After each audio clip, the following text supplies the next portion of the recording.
I'm Father Vincent Vaz, and I'm happy to share my reflections with you on Sunday's Gospel. During this pandemic period, the Gospels really became challenging to me during this time. And I sort of put people in a general category of defeatist and challengers. So the scribes and the Pharisees, you can see, are like defeatist. This cannot be done, that cannot be done, see, it's not happening, you're not doing this and all that stuff. And they can do nothing about it. Destructive criticism. And they do nothing about it. Jesus is the challenger. He takes them on, challenges, and shows that it can be done. And so today's question of today's gospel, the gospel of today, he said, when the question is asked, he joins Deuteronomy to love your Lord your God with all your heart, and Leviticus to love your neighbor as yourself. They were the masters, actually, the scribes and the Pharisees and all. They were the masters on the Torah, on the prophets, on the law. But Jesus was the genius and the man who was in touch with reality. And so he gives them the greatest commandment. And, my dear friends, in the Bible, I think the Bible is the only holy book that has the prophetic tradition, the ability to question, the ability to ask authority. Why is it being done like that? Why are they neglected? Time and again you will see the prophets telling us this. So that's a great thing for us. Also, the liturgists of today give us the book, the first reading is from the book of Exodus, where it reminds all of us, and reminds especially the Jews, that once upon a time you were strangers in the land of Egypt. So when a stranger comes, treat that stranger with respect. So the liturgy of today is very beautiful. And Pope Francis, in his encyclical Fratelli Tutti, the brotherhood and the sisterhood of all, tells us that faith, only when it is put into practice, your faith in God, only when it is put into practice, your beliefs and faith, does it become alive, does it become faith. If it is not put into practice, if you only love the Lord your God with all your heart, but not show it in life to the neighbor, then that is no faith. That is no faith. Also, in our Pope Francis, when he went to the United States of America and addressed the joint session of Congress, he gave this example, that I am also a migrant in Argentina. I'm Italian, but my parents came there. And most of us here, he said, in the United States are migrants. And so he tells them to treat the stranger with respect in this land of the brave and the free, that they too should be treated with respect. And then he gives them that golden rule: do unto others as you would have others do unto you. Matthew 7:12, where Jesus says that. But originally taken from Hillel.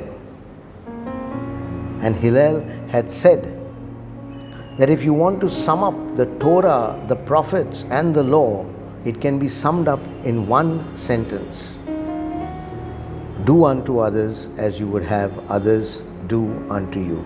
The rest, he says, is all commentary or explanation. And when Pope Francis says this, it's a nice speech to watch. When he says this, everybody in the Congress arises and gives him a standing applause.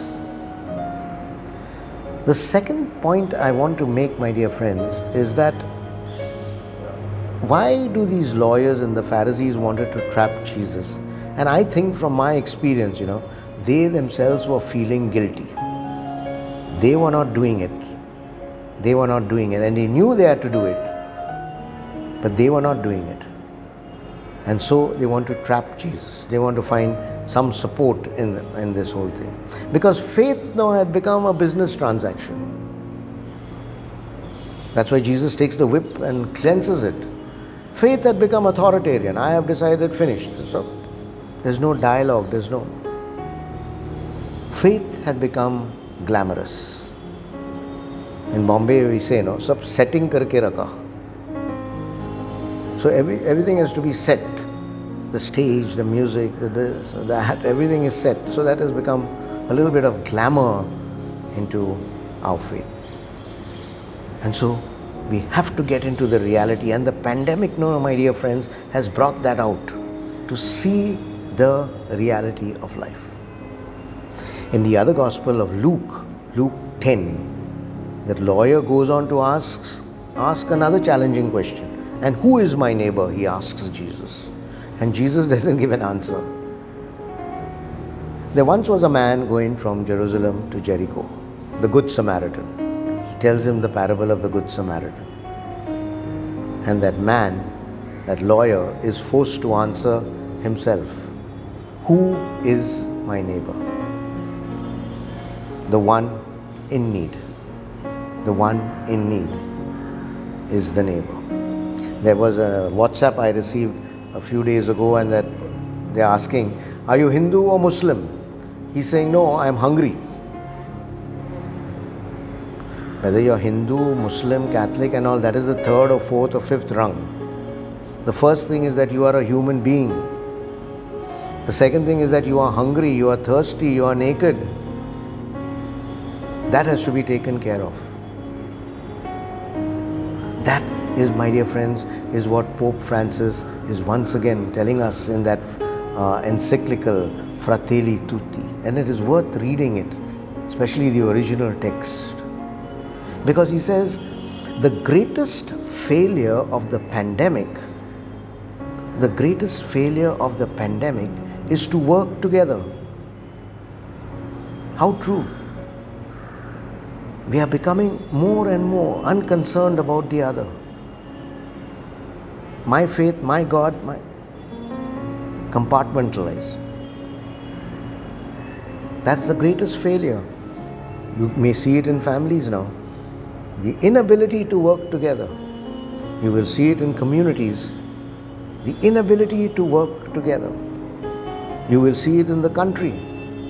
The inability to work together. This is my border, that is your border, I will not. So many people died because of this. And in a world which is such technological advances, the inability to work together for this pandemic. No leader is coming together, no leadership. There's no leadership bringing us together to work for this pandemic. The inability to work with the neighbor. That's the greatest failure of the pandemic. And the Good Samaritan brings this out so very powerfully. The rich, the powerful just passed by. The religious just passed by. And the Good Samaritan cleans his wounds, takes the help of his animal also, puts him on his animal, takes him to the innkeeper, implores the innkeeper, please keep this man, gives him that little money, goes back home, must have asked some neighbors for some money, just as we try to do that so that we can get some money to give the hungry in the parish, and brings that man back to wholeness and health. Brings that man back to wholeness and health. Who knows what happened to that man? We hear so many stories who people have helped like that, have also helped so many people. What was our situation in Bombay, my dear friends? When the pandemic started, everybody was concerned about himself and herself. The migrants were just left. What stories, what pictures we could see. People walking for miles. So many died on them. The daily wage workers, for some time they had some money. After that, and unable to go to work also because there was no transport and the work also closed. Farmers, coolies, rickshaw drivers. That was our situation. And so, my dear friends, as we reflect on this gospel text of today, I am reminded of a story from Aesop's fables. You know, the lion had caught a rat and he was playing with the rat with his paws like that. And the rat implored the lion, please let me go. Otherwise, the lion would have eaten him in one bite. Let me go. One day I will help you. And the lion roared with laughter at the request of the rat. You, a rat, can help me, he asked. But the lion finally said, Chal, jaane deo, let him go. A few days later, the lion was caught in a hunter's trap. And he tried with all his might to break free, but it was well pegged into the ground. And at that time, the rat passed that side. And he seen the lion like that. And the lion was very sad. He said, my time has come. My time has come. But the rat said, no, I will free you. And the lion looked at him shocked. What will you do? He said. The rat got to work immediately. He started nibbling at all the ropes. He started nibbling at the ropes. And in no time he had cut through, with his sharp teeth, he had cut through the trap. And the lion was free. We need one another. However simple, however ordinary they may be, we need one another.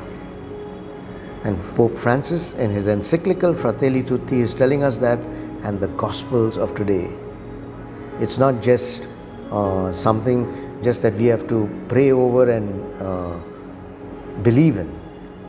We have to live, to love God with all our heart, with all our soul, and with all our strength, and to love our neighbor. And let me tell you from my own prayer life, it is when you go out and love the neighbor, my dear friends, that there is a certain rus when you pray to God. There is a certain feeling, there is a certain joy, there is a certain contentment when you pray to God. God bless you. I'm Saint Lawrence. If you want to grow spiritually and know more about Jesus and his teachings, please subscribe to the channel. I'm Saint Bonaventure, and if you enjoyed and learned something new, then please press the like button. I'm Saint Philomena, and I want you to please share this video with your family, friends, and all your WhatsApp groups. I am Saint Thomas of Villanova, and I want you all to comment a word or a scripture touch you the most watching this video. Hi friends, I am Saint Monica, and today I want to encourage you all to press the bell icon mentioned here below in order to get notified about every new spiritual content on this channel. Stay safe, stay blessed, stay connected.